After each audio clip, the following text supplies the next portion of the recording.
Alors, je vais vous parler du complotisme.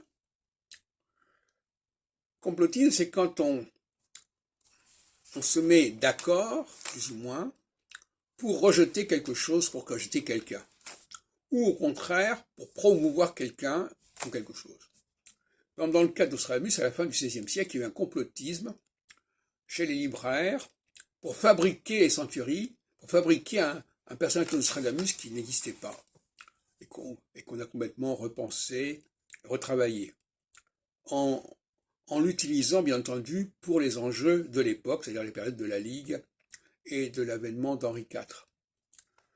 Et après, les gens vont dire qu'en Nostradamus avait prévu ceci ou cela, ce qui est une plaisanterie. Mais je voudrais vous parler aujourd'hui d'astrologie, proprement parler, et vous dire qu'en phase solsticiale, on tend à rejeter les équinoxiaux, c'est-à-dire ceux qui sont l'élite, ceux qui sont au-dessus, en quelque sorte. Et en phase équinoxiale, on a tendance à rejeter et à mettre sur la touche les gens de moindre degré, les médiocres, ceux qui sont en dessous.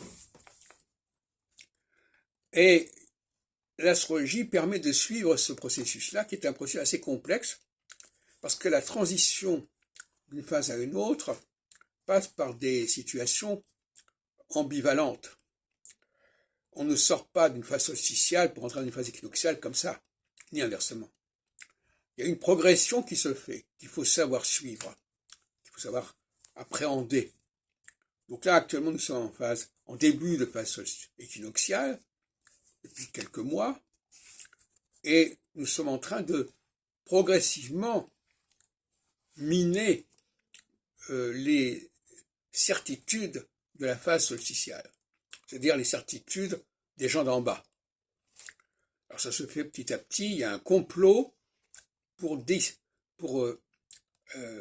discréditer les gens d'en bas, pour discréditer la pensée populaire, les sondages d'opinion, etc.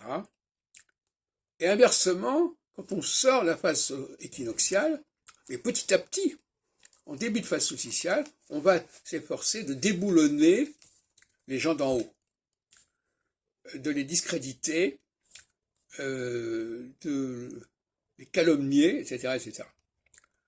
Et donc c'est ce processus qui est intéressant. Et alors l'astrologue doit évidemment déterminer si telle personne est plutôt portée par une phase solsticiale ou portée par une phase équinoxiale.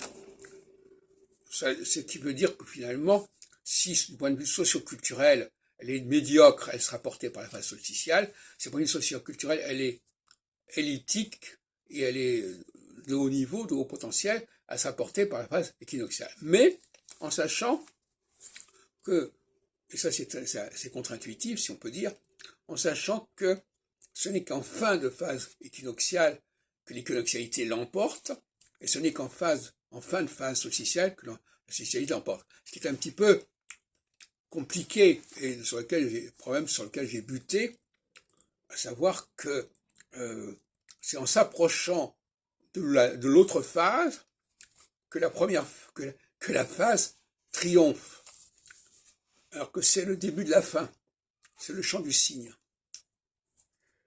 Donc globalement, comme j'ai dit dans une autre vidéo, c'est en milieu de phase que les choses sont relativement claires. En milieu de phase, 45 degrés après le début de la phase, qui dure 90 degrés, là on a une véritable solsticialité en phase solsticiale et une véritable équinoxialité en phase équinoxiale.